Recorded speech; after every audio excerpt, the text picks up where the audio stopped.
Un claquement de doigts. C'est tout ce qu'il fallait à Joséphine Delamarre pour résoudre les problèmes les plus complexes, réparer des vies brisées et redonner le sourire à des millions de Français. Depuis près de 30 ans, Mimi Mati incarne cette magie, cette énergie inépuisable qui semble capable de tout surmonter. Elle est bien plus qu'une simple actrice de télévision. Elle est devenue, au fil des décennies, une véritable institution, une figure rassurante qui s'invite dans nos salons, une amie que l'on croit connaître par cœur. Sa petite taille, loin d'être un frein, est devenue sa plus grande force, son étendard faisant d'elle l'une des personnalités préférées des Français année après année. On s'est habitué à sa vitalité, à son rire franc et à cette apparente invulnérabilité.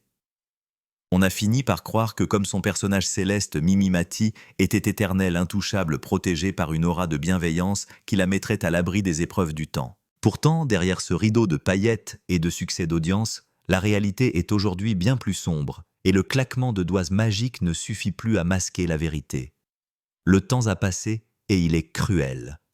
Si Joséphine peut effacer les soucis d'un geste de la main, Mimi, elle doit affronter une réalité physique implacable que le public commence à peine à réaliser dans toute sa gravité. Les apparitions de la star se font plus rares, plus courtes et surtout plus statiques. Ceux qui l'observent attentivement ont remarqué ce changement subtil mais déchirant le regard, et toujours aussi pétillant certes, mais les traits sont tirés et chaque mouvement semble désormais lui coûter un effort considérable. Ce n'est plus la Mimi bondissante des années 2000 qui arpentait la scène des Enfoirés avec une énergie atomique. C'est une femme de bientôt 70 ans dont le corps fragilisé par sa condition, l'achondroplasie, commence à dire stop. Cette condition génétique qui a forgé son identité et sa carrière impose aujourd'hui une facture lourde à payer. Les articulations souffrent, le dos crie grâce et la fatigue n'est plus juste passagère. Elle devient une compagne de route envahissante.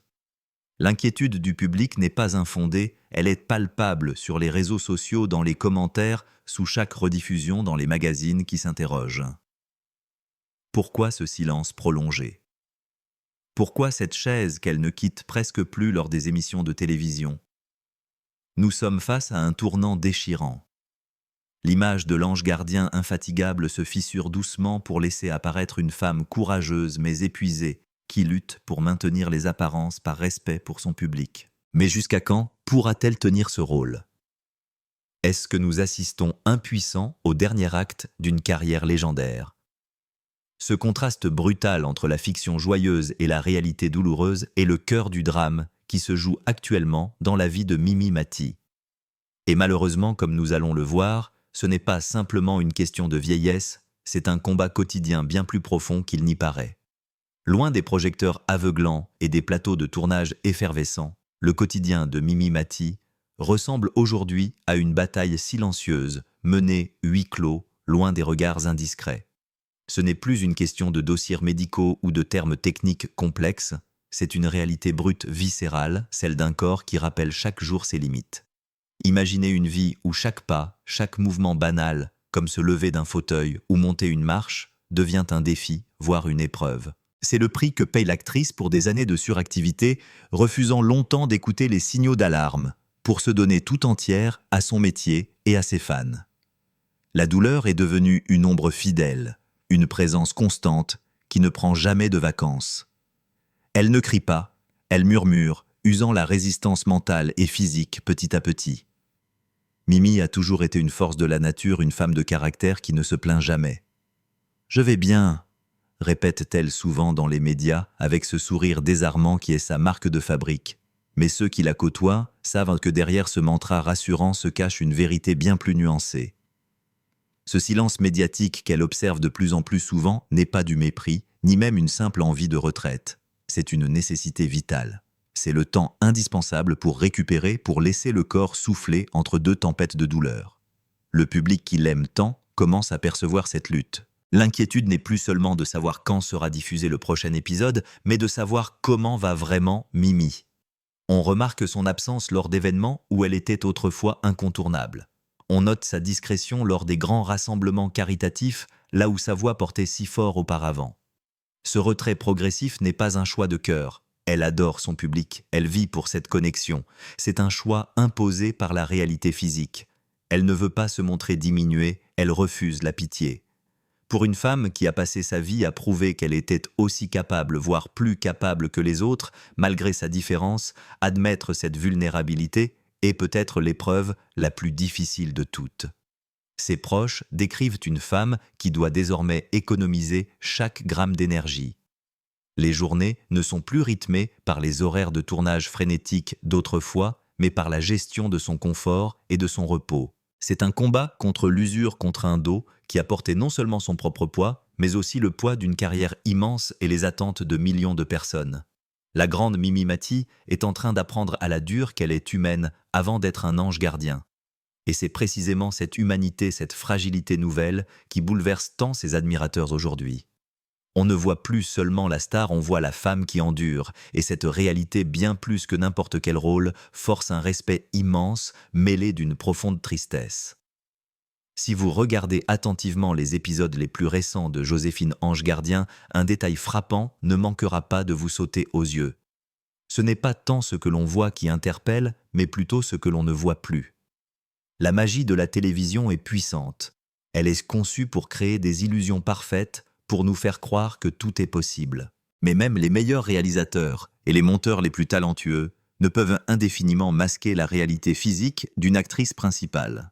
La production de la série consciente des limites physiques de plus en plus strictes imposées par la santé de Mimi Mati a dû opérer une mutation profonde, presque invisible pour l'œil non averti, mais évidente pour les fans de la première heure. Il est loin le temps où Joséphine courait après les méchants, grimper des escaliers 4 à 4 ou se lancer dans des situations burlesques très physiques. Aujourd'hui, les scénarios sont taillés sur mesure non plus pour mettre en valeur l'énergie de l'ange gardien, mais pour économiser les forces de l'interprète. Observez bien, Joséphine est désormais très souvent assise. Elle discute derrière un bureau, elle écoute des confidences sur un banc de parc, elle apparaît déjà installée dans une pièce lorsque la scène commence. Les séquences de marche sont réduites au strict minimum, souvent filmées, en plan serré sur le visage pour éviter de montrer une démarche devenue hésitante et douloureuse. C'est tout un art du camouflage qui s'est mis en place, une chorégraphie de l'immobilité orchestrée pour protéger la star. Les techniciens et les scénaristes de TF1 accomplissent ici un travail d'orfèvre dicté par une bienveillance absolue envers Mimi. On adapte les décors pour qu'elle ait toujours un point d'appui à portée de main. On utilise davantage de doublures pour les plans larges ou les déplacements qui nécessiteraient de rester debout trop longtemps entre les prises. Ce n'est plus seulement de la réalisation, c'est de la gestion de crise permanente. Chaque journée de tournage est une épreuve d'endurance, et le moteur on tourne sonne parfois comme un défi lancé à la douleur. L'équipe forme un cocon protecteur autour d'elle, ajustant les horaires, allongeant les pauses, faisant tout pour que la magie continue d'opérer sans briser l'icône. Cependant, ces ajustements techniques trahissent une vérité inéluctable, la machine s'enraye. Une série qui repose entièrement sur le dynamisme de son héroïne peut-elle survivre si cette héroïne ne peut plus bouger? Le personnage de Joséphine a dû évoluer par la force des choses, devenant plus cérébral, plus dans l'écoute et la psychologie, délaissant l'action qui faisait aussi le sel de la série. C'est un virage forcé qui pose une question lourde de sens sur l'avenir du programme. Si les trucages de mise en scène permettent de gagner du temps, ils ne peuvent pas arrêter l'horloge. Cette adaptation constante des tournages est la preuve la plus flagrante que la fin est proche non pas par manque d'audience ou d'envie, mais par une impossibilité physique concrète. Joséphine ne vole plus, elle tient bon, et c'est peut-être là son exploit le plus touchant. Face à ces évidences visuelles et à ce ralentissement forcé, la machine médiatique impitoyable s'est inévitablement emballée. Depuis plusieurs mois, une rumeur persistante, semblable à une marée montante qu'on ne peut endiguer, envahit la presse people et les réseaux sociaux. La fin de Joséphine Ange Gardien serait actée imminente, voire déjà décidée en secret dans les bureaux feutrés de TF1. Les titres chocs se multiplient annonçant le clap de fin ou les adieux déchirants de la star. Pour les millions de fans qui ont grandi avec ce claquement de doigts, c'est une perspective angoissante, presque inimaginable. Comment concevoir la télévision française sans son petit ange blond? Pourtant, comme le dit l'adage, il n'y a jamais de fumée sans feu, et l'atmosphère actuelle autour de la série a bel et bien un goût de crépuscule. Officiellement, le discours se veut rassurant, presque martial. La chaîne TF1, consciente de la popularité toujours intacte de sa vedette, monte régulièrement au créneau pour démentir toute annulation brutale. Joséphine a encore de belles histoires à vivre, nous dit-on. Mais les chiffres et les faits, eux, ne mentent pas et racontent une toute autre histoire. La cadence de production autrefois soutenue s'est effondrée. Nous sommes passés de 4 ou 5 épisodes par an à un rythme beaucoup plus sporadique, transformant ce qui était un rendez-vous régulier en événement télévisuel exceptionnel. Ce n'est pas un arrêt de mort subie, c'est une érosion lente, une mise en retrait progressive organisée pour préparer les esprits à l'inévitable. De son côté, Mimi Mati navigue dans ces eaux troubles avec une lucidité désarmante.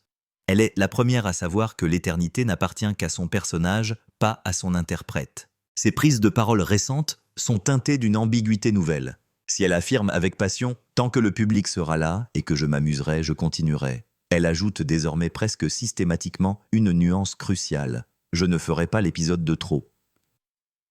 Cette petite phrase apparemment anodine résonne comme un aveu. Elle signifie qu'elle est consciente de ses limites et qu'elle préférera tirer sa révérence dignement plutôt que de s'accrocher à un rôle qu'elle ne pourrait plus assumer physiquement avec la même superbe. La réalité se situe donc quelque part entre le démenti officiel et la rumeur alarmiste. Non, Joséphine n'a pas encore été virée par TF1. Mais oui, la fin est en préparation. On sent flotter une atmosphère de dernière tournée, où chaque nouvel épisode est savouré comme si c'était potentiellement le dernier. C'est une période de transition délicate, un jeu d'équilibriste entre l'envie de continuer à faire rêver et la nécessité de ne pas mettre en danger la santé de l'actrice. Les discussions en coulisses portent désormais moins sur les audiences, qui restent excellentes, que sur la faisabilité logistique. L'épée de Damoclès n'est pas l'audimat, c'est le corps de Mimi. Et tout le monde de la production aux téléspectateurs commence à accepter l'idée que le grand livre de Joséphine est en train d'écrire ses tout derniers chapitres. Dans cette tempête médiatique et physique, alors que les projecteurs deviennent parfois trop lourds à porter et que la douleur tente de dicter sa loi, il existe un roc inébranlable sur lequel Mimi Mati peut se reposer. Cet homme, c'est Benoît Gérard. Leur histoire digne des plus belles comédies romantiques a commencé par un coup de foudre improbable un soir de spectacle en 2003, lorsqu'elle a fait monter ce grand chef cuisinier d'Annie 46 sur scène. À l'époque, c'était la rencontre de deux mondes, une étincelle joyeuse. Aujourd'hui, plus de 20 ans plus tard, cette union s'est transformée en quelque chose de bien plus profond et vital. Benoît n'est plus seulement le mari aimant. Il est devenu le pilier central de sa survie, l'homme de l'ombre sans qui l'ange gardien aurait peut-être déjà rendu ses ailes. C'est dans l'intimité loin des tapis rouges parisiens que le rôle de Benoît prend toute sa dimension héroïque. Il est celui qui voit ce que les caméras ne filment jamais, les réveils difficiles, les grimaces de douleur que Mimi dissimule au public et les moments de découragement après les opérations. Il est littéralement et figurativement devenu ses jambes quand les siennes flanchent. Sa grande taille et sa force physique qui créaient un contraste amusant au début de leur idylle sont aujourd'hui des atouts précieux pour soutenir sa femme au quotidien. Il l'aide à se déplacer, veille à son confort matériel et surtout, il porte le poids de son moral quand celui-ci vacille. Il est ce gardien silencieux qui protège sa femme, non pas de ses ennemis, mais de sa propre volonté de toujours en faire trop. Pour préserver ce qui reste de sa santé, le couple a pris une décision radicale, s'éloigner de l'agitation toxique de Paris. C'est en Provence, près de Vaison-la-Romaine, qu'ils ont bâti leur forteresse. Là-bas, au milieu des vignes que Benoît cultive avec passion, le temps semble ralentir. Ce n'est pas simplement une résidence secondaire pour les vacances, c'est devenu un véritable sanctuaire de guérison. Loin du bitume et des studios, Mimi peut enfin baisser la garde. Elle n'a plus besoin d'être la star nationale. Elle est simplement Mimi, l'épouse d'un vigneron qui profite du soleil de la cuisine de son mari et du silence apaisant de la nature. Ce cadre de vie provençal est essentiel à son équilibre. C'est là qu'elle se régénère entre deux tournages puisants dans la terre et l'amour de Benoît, la force nécessaire pour retourner affronter les caméras.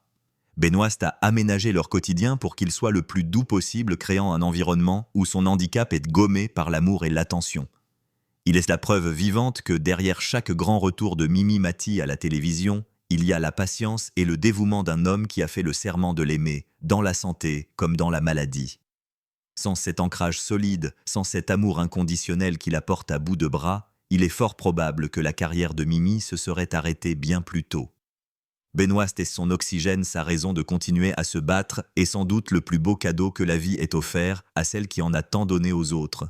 Au-delà des bulletins de santé inquiétants et des courbes d'audience, il est impératif de prendre de la hauteur pour mesurer ce que Mimi Mati représente réellement dans le paysage culturel français. Elle n'est pas simplement une actrice de télévision à succès. Elle est un phénomène sociétal, une pionnière qui a fracassé des plafonds de verre que l'on pensait indestructibles. Avant elle, qui aurait parié 1 centime qu'une femme d'1,32 m deviendrait la personnalité préférée des Français, devançant des stars de cinéma et des sportifs internationaux. Qui aurait imaginé qu'elle porterait sur ses fragiles épaules l'une des séries les plus longues et les plus rentables de l'histoire de la télévision européenne. Son héritage dépasse largement le cadre du simple divertissement du lundi soir. Elle a normalisé la différence. Elle a forcé le regard de millions de gens à changer, non pas par des discours politiques ou moralisateurs, mais par la puissance de son talent, son autodérision et sa présence solaire. Elle a prouvé à des générations entières que la grandeur d'âme et le charisme n'ont absolument rien à voir avec la taille en centimètres. Cependant, la nature humaine est ainsi faite que tout règne à une fin, et même les monuments les plus aimés finissent par s'éroder sous le poids des années. L'année 2026 s'annonce désormais comme une année charnière, peut-être celle du grand basculement définitif. Si l'annonce officielle d'une retraite complète n'est pas encore tombée, tous les signaux sont là, clignotant à l'orange vif.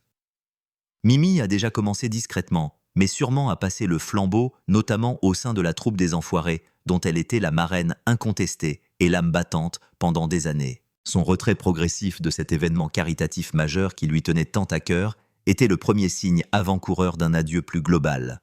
Elle prépare sa sortie non pas dans la précipitation d'une urgence médicale, mais avec la sagesse de celle qui veut laisser une dernière image impeccable. Elle ne veut pas qu'on se souvienne d'elle comme d'une actrice souffrante, grimaçant à chaque pas, mais comme de l'ange gardien pétillant qui a veillé sur la France pendant 3 décennies. La question qui brûle les lèvres n'est plus vraiment si elle va arrêter, mais comment et quand.